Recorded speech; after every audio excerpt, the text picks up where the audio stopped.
Counselors Craft a Curious Path with Ruby and Olivia. Hi, I'm Caitlin Ruby Miller, a multidisciplinary artist, singer-songwriter, therapist, and wisdom seeker with a background in opera, ceramics, and photography.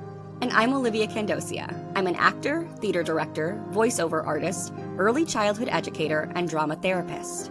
We are both neurodiverse therapists who strive to infuse more wonder, authenticity, and joy into modern life.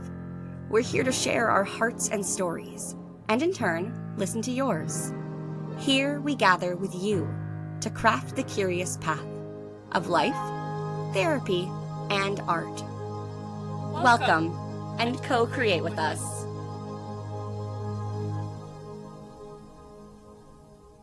I have a 3, so yeah. Hello. All right, welcome everyone. Hi, Olivia. Caitlin, welcome everybody back to Counselors Craft a Curious Path. With Ruby and Olivia, where we explore the tarot and the archetypes of the tarot. So, we're starting with the lovers, right? Or do you want to start with the Okay. So today we are doing archetypal role play, which is an intervention Olivia and I are sort of developing together during this podcast, where we explore playing out an archetype within ourselves. So the sort of the thinking about the magician episode last week, the container we're creating is I, Caitlin, am going to play out the archetype of the lovers in me. And so the lovers is the sixth card of the major arcana of the tarot. And so I have two different lovers cards. This is the traditional one. There's feminine presenting, masculine presenting person in between a volcano with an angel over, and they sort of have open body language. They're both naked. Behind the woman, there's, I kind of think it's a persimmon tree with a snake, so sort of the Adam and Eve kind of stuff. And then the man has what looks like a tree, but the leaves look like fire. Um, and then sort of the angel above them directing them. So I also got this tarot deck recently called Magical Hours Tarot, and I love this image of their lover's card. So this is one person, they're both wearing dresses. I'm pretty sure a queer person made this deck. It's great. So one person has like a crow face, and the other person is femme presenting, and then they're under a rose tree with a goat on top of it. And so it kind of has that same duality of like there's the spirit above sort of mediating the lovers below, and the lovers are turned towards each other and it's peaceful, but it has more kind of inclusive, queer leaning imagery, more modern and sort of surrealist. So anyway, I grabbed both of those. So what we'll start, go ahead. Yes, the card. Yeah, yeah. So I'm gonna go back to the website Labyrinthos, which is they also have an app if anyone's interested. I don't know who wrote this, but we'll talk about the lovers card. So Major Arcana number 6. Upright keywords: love, unions, partnerships, relationships, choices, romance, balance, unity. The Lover's Tarot card description. In the Lover's card, the man and the woman in the image are being protected and blessed by an angel above. The couple seems secure and happy in their home, which appears to be the Garden of Eden. The fruit tree with the snake behind the woman is a reference to that story, which tells of humanity's fall into temptation and into the realm of flesh and sensuality. The angel depicted here is Raphael. I'm going to hold this up for the people who watch this as a video as I'm talking.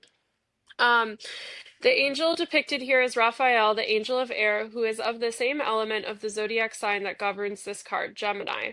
Air is associated with mental activity and communication in particular, which is the foundation for healthy relationships. Ooh. His blessing seems to give this card a sense of balance and harmony, the symbolization of union in a grand and cosmic sense between two opposing forces.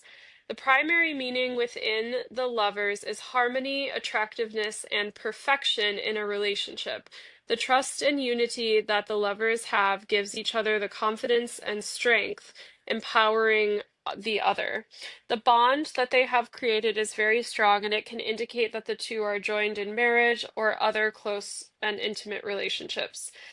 Another meaning behind the Lover's card is the concept of choice, a choice between things that are opposing and mutually exclusive.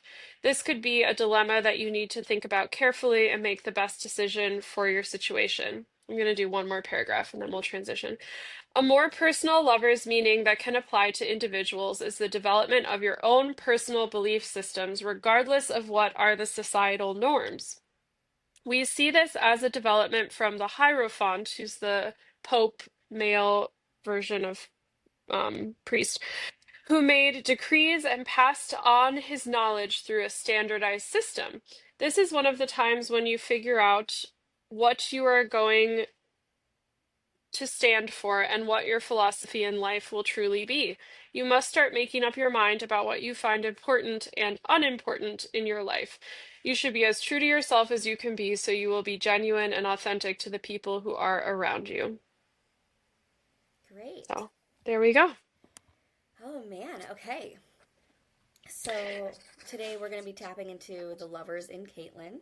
Mhm. For those who don't know what we mean by that, that is, it's not the generic idea of the lovers like Caitlin was just reading. It is within her. How does that archetype show Mhm. up? Yep. So if anyone's familiar with internal family systems, it's as though one of my parts is the lovers, and how would that part in my family system, my internal system, play out? Hmm. Um, so I'm kind of tempted for the name to just be lovers. Yeah. And I feel like the voice I'm gonna channel isn't the man or the woman, it's actually the angel, because I feel like the angel Raphael, I don't want to call Right.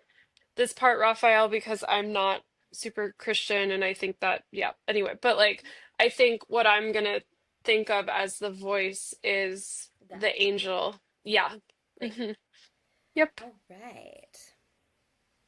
We're gonna breathe our way into this. Oh, I already feel so much better. Wow. I love archetypal roleplay. Mhm.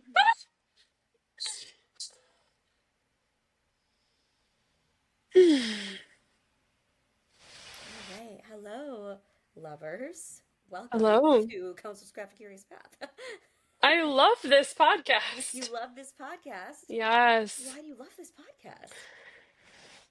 I feel like Olivia and Caitlin are sort of playing out this card, like Adam and Eve. I don't know, duality, finding a way for the two of them, Caitlin and Olivia, to come together as lovers of a creative act, like two actors in creating this beautiful world. And it is a blessing to see it occur and to engage with it. Yeah, oh, that's so beautiful to hear you um, phrase it in like such a friendship way too, because I think when Oh, we, exactly. yeah, when we look at this, we can initially think like romance or something, but that there is a friendship in this presence of you.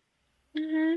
Yeah, yeah. I'm sort of offering the insight of, I can represent the duality. So the man and the woman could be Caitlin and Olivia. It could be Olivia and Olivia's mother. It could be good and evil. It could be the part of you that And does it have to be opposites, or can it just be anything that's it can be anything that's different. different? Yeah. Okay, And then the union of it. And so Raphael, the angel, is sort of holding this space to create the union between two separate mm-hmm. parts that Mm-hmm. come together. Yeah. So, where do you show up most in Caitlin's life? Whew, I just got a big hit. Mm, Um,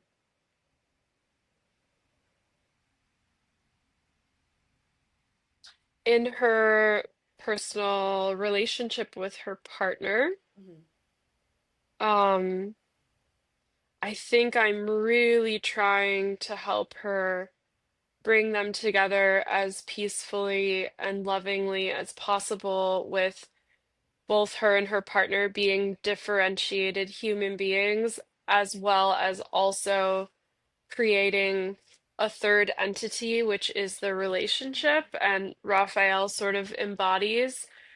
But I think that often for her and for many people in relationships, the balance between we are a union and we are one and we are also two separate beings can be very hard to teeter back and forth So with. how do you help with that? I actually sense resistance from Caitlin to engage with me lately, and I feel a sadness because I'm really trying to help her. Yeah, what is she saying to you? She's pushing me away. She isn't even She's not saying talking to you? anything. Yes, she's not talking to me.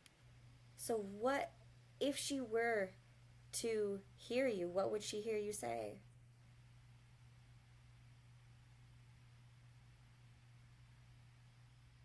Hmm.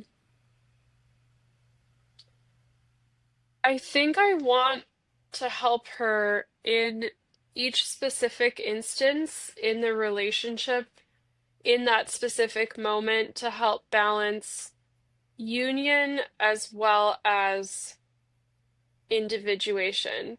So I feel like although the archetype of the lovers is very grand and heady in some ways, that I actually would like to show up for her as this is a way to balance this in this moment. So it could be as simple as Caitlin is making dinner and she wants help making dinner. Okay, ask him for help to make dinner. Or she's making dinner and I'm sensing, you know what? You might not want to make this dinner alone, but it might be the best choice to just make it alone and present it to your partner. So I'm actually wanting to help her with very practical, in the moment, everyday things It, that I it think she's almost getting sounds like lost. it almost sounds like Caitlin thinks there is a right choice, and you are showing that either choice that she makes will help her in some way. Am I hearing that right? No, No. I think so. I think Caitlin thinks there's a right choice. Yes. I think that Caitlin perceives she's making the wrong choice often, Mm. but I also think that she is making unwise decisions. So I do think that Oh. I think she's making decisions from a place of fear and anxiety Mm. instead of a place of groundedness, and Right. that And so you offer that grounded piece? yeah, essentially bringing her back to the value of like balance and what's the word for it? Balance and groundedness. Mm-hmm. Hmm. So let's use this kitchen example, like making food. What signals are you picking up on, and what are you communicating when you get those signals from her? Yeah, so I would try to remind her of her values and the big picture. So,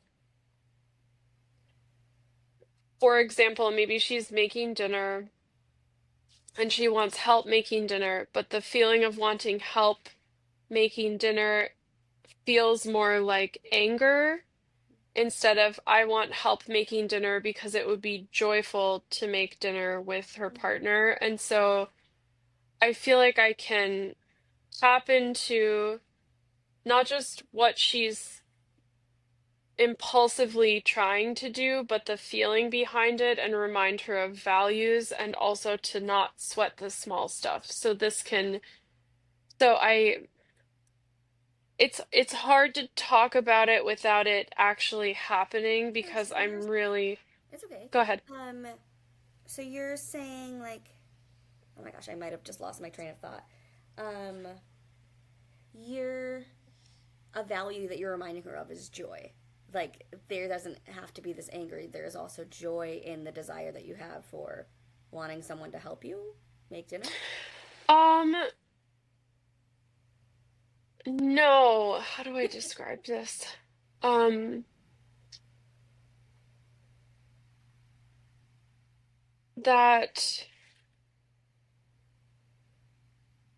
so essentially if she's acting out of anger or fear, to say like, hey, whoa, whoa, whoa, we're slowing down. There's anger or fear here. So she can be so cognitive, so she can think like, oh, I just want help making dinner. It's that simple. But the intention behind it and the emotion behind it can be so much like cloud the whole interaction that I'm here to remind her of like your values around this relationship and all of your relationships is to be like grounded and authentic and loving and to act in a way that is sustainable for the long term. And so, go ahead. I'm curious. I the part where she is slowing down and just thinking she just wants help with dinner. Are you there helping open up her eyes to what's going on, or are you just like what is your role? Yeah, so I think if I can try to like take this hypothetical situation and what I would say to her, I would say, Caitlin, slow down. You are tempted to just say, come on, help me with dinner to your partner. But what's happening in your body right now, and how does that reflect your values of how you want to be in a relationship? Caitlin, it seems like you don't feel loving right now. You feel afraid, you feel sad, and I want to hold space for that fear or sadness, but I also don't want you to impulsively act without acknowledging how you're feeling because it creates tension and sadness. It Mm, doesn't, it's not generative. So, like, I want to help you continue to put energy towards building joy and deep connecting interactions in the relationship. hmm hmm So when she is not even talking to you, she's pushing you. What?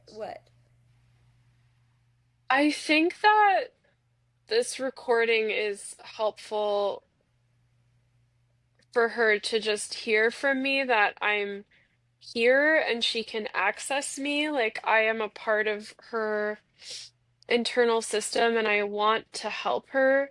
And I think that she feels often very alone in those moments of decision making by herself where she's sort of shooting from the hip and trying to do the best she can. And I feel like part of the beauty of the container that Olivia, like you and her are making is to remind Caitlin, to remind you, to remind listeners that we are not alone, even if we might be physically isolated in the moment. You have your ancestors you can tap into, you have any spirituality you can tap into, you have internal systems you can tap into, you have archetypes you can tap into. So to sort of feel as though she's not just lost out at sea trying to create a sustainable relationship, that she is grounded in a system of parts that are here to support her.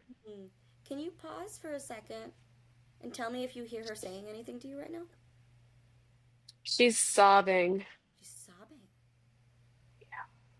Oh my gosh. What do you think of that? I think that she, like many people in this world, feel alone often when she's not, and just that gentle reminder of you are not alone even when there's no one else to talk to in that specific moment of your life. So Like you're not, how can you comfort her right now in those tears? I would want her to cry and let out Yeah. the heaviness. Yeah. Yeah, yeah.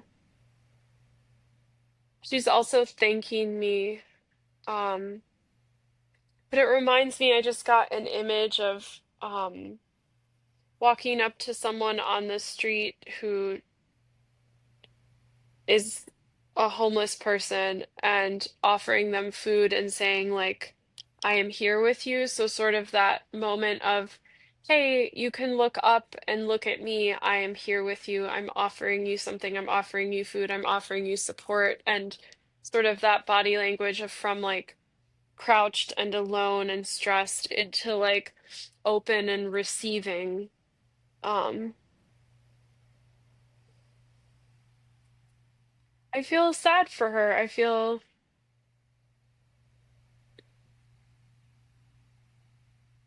I feel like she cognitively understands the lovers very deeply, but that tapping into me, her own inner exemplification of the lovers is something she doesn't do often.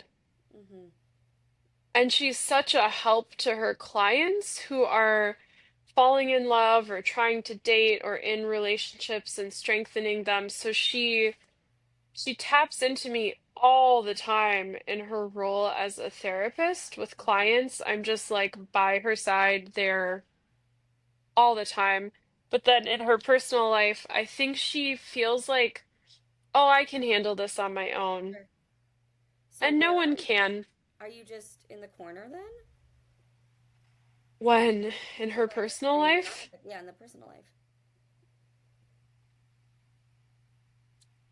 I just pictured a cloud of smoke around her head that's so thick that I'm with her, but she just doesn't see me. Hmm. So I think I've been trying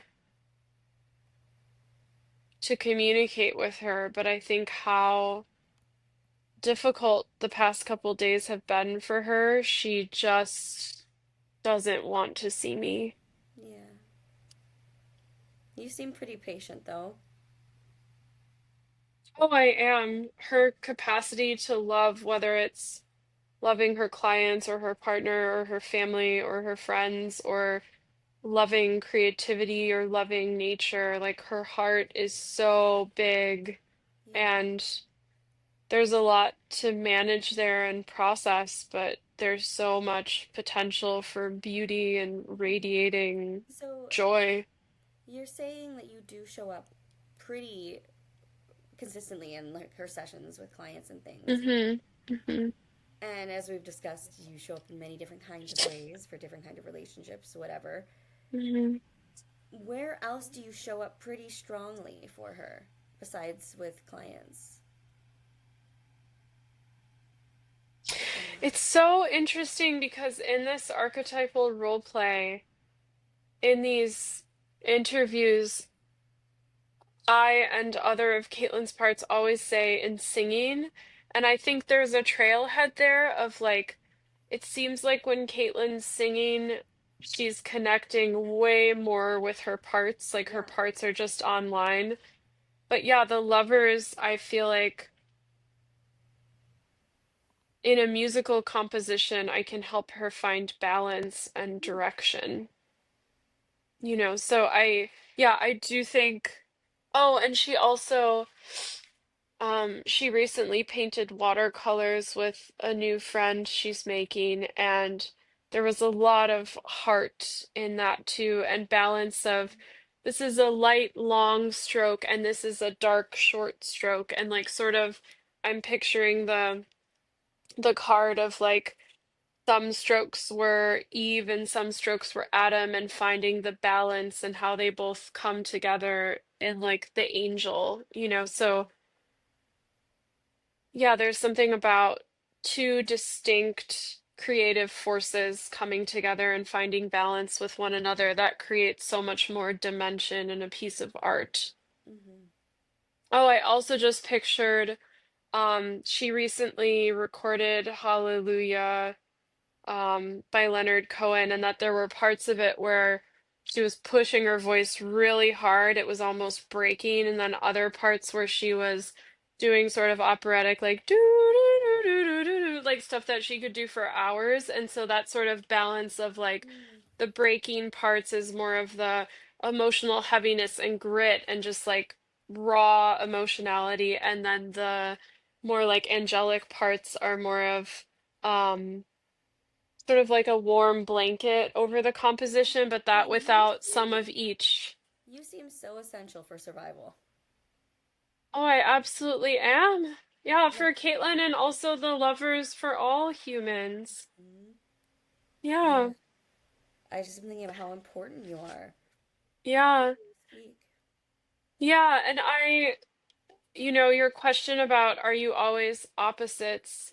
I really liked that because sometimes it's a binary of something that most people would think of as the opposite of a different thing, and how do we bring them together? But it can also be just any two concepts, words, people, ideas, actions, physical objects, and like how do they join? Interesting because I feel a little overwhelmed thinking about that. Like Oh, like wow. there's an infinite amount of possibilities and combinations of things. Um, Yes. and to find that balance is a very challenging thing. But to know Hmm. that you are able to help aid in that brings Hmm. me comfort. But I perhaps I'm not tapped in with that part of myself. Because Yeah. I am getting overwhelmed thinking about like, and then this with this, and then this could also be paired. It's a lot. Hmm. Yeah, I'm thinking about helping you figure out where Mhm. I sit in your body, in your system, and what would it look like to hold that part of your body and try to tap into it, and what would your lovers say, and how could your lovers guide you Or in how could any how could you help situation? me find that? I'm curious if when you've been talking to me, if there is a part of me that is within you. Do you sense that?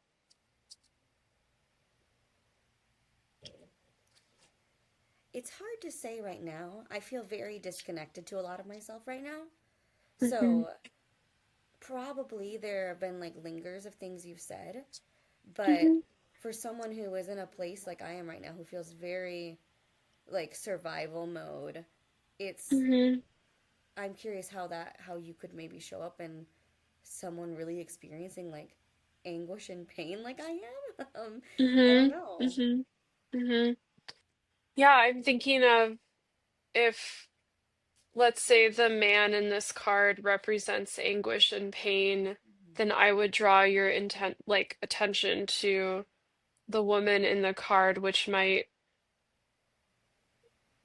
exemplify beauty and lightness, and just tell you that you have the most beautiful eyes. Hmm. Your eyes just, so taking your attention to things that sort of are an antidote to the heaviness that you're feeling. Hmm. Yeah, that seems very therapeutic. Like something Caitlin and I do often in therapy sessions with people is Hmm. helping direct their attention towards something that is not where their cognition is. Um, Hmm. yeah, Yeah, particularly when the anguish and the pain feels too heavy to bear. yeah. Yeah. I think I'm thinking about just like how we've talked about this in other recordings before, but how talking about pain can sometimes not be helpful. Often it is helpful, but also there is so much value to looking at other things too. Yes. Yeah. And essentially, what I took from how you were talking about what you were feeling is that you're totally out of balance with pain versus Yes. pleasure. Oh, So, absolutely. yeah. Yes. It's very hard for a person like me who is so joy filled. Yeah. Like it feels Yeah. very foreign and almost Hmm. like a monster part is inside of me. I don't know what Yes. that is, but it's so frustrating to receive like feedback or help from other people that you can tell they're trying to direct my attention towards something else, but I am not letting it happen. I am doing what Caitlin's doing, and I am pushing it. Hmm. Hmm. Hmm. Yeah. Can we talk to the monster part in you? Sure. Okay. Yeah. Should we have this be the next episode? Make them both half-hour episodes? Sure. Let's do it. All Mm-hmm. right. I'm gonna cut this up differently. Yeah, I can do kind of a Yeah. Go for goodbye to the lovers. So Olivia and I just played out the lovers in me, and Olivia was interviewing me, and I'm curious for audience members, like what resonated with you, and I'm particularly curious about neurodivergent listeners who might not be actively in a relationship, because I think the lovers card is much, and that archetype is much easier to connect to when you're in a relationship. it. Um, and yeah, and I guess a thought for me is I was surprised by how somber my lover's archetype was. Um, and not somber like sad, but Mhm. I don't know. It's interesting. I think I consciously think of love as more of like a pleasure-inducing, exciting thing, and then the lover's card was essentially like I am here as an angel all the time to help you find balance between two opposing, or not, two different forces, not opposing forces. So I thought there was something very comforting and wise in that, that felt consciously beyond what I immediately consider as particularly romantic love. Yeah. Yeah, I mean, from the first thing you said too, I was like, oh, us. We are here. Yes. Yeah. Yeah. Yeah. Yeah. So, Thanks for sharing, Caitlin. yeah. I know, like, Yeah. as Olivia interviewing you, I was really trying to figure out what this was because I had a I total know. idea. So I was like, just is this is a theory? No, no, that's not right. This is a theory. No, that's not right. Yeah. Okay. But that's part of it too, is getting that clarity for both of us. Mm-hmm. Yeah. Mm-hmm. Yeah, and that's part of the beauty because Caitlin, tried very consciously to not prepare what my lover's inside of me might look like. And I think if I would have prepared, I would have thought more about like almost Cupid, like love, Sure. like, oh, Yeah. lovey love, like, oh, lovey-dovey love. Yeah. So, yeah, it was interesting to see how it showed up. I mean, that's Um, so important to note because we have been trained here at Effective Artistry to not like prepare for sessions yeah. and to just whatever shows up in the moment is what deserves attention. Mm-hmm. Whatever you're saying is important right now, and I love the unpredictability of that because it really that's where the juice is. Like Oh, it's yeah. forget that I know it brings us comfort to have like structure and things, but sometimes oftentimes that flow state where we're not even thinking is Mm-hmm. when we get the stuff. Oh yeah, and that's how I'll end archetypal role Yeah. plays, whether you're playing a part in you or I'm playing a part in me with, oh, there was an important message that was delivered here, because the whole idea is you go beyond whatever you consciously think about day to day as yourself, Mhm. and you get messages from parts of you that you don't consciously tap into as often.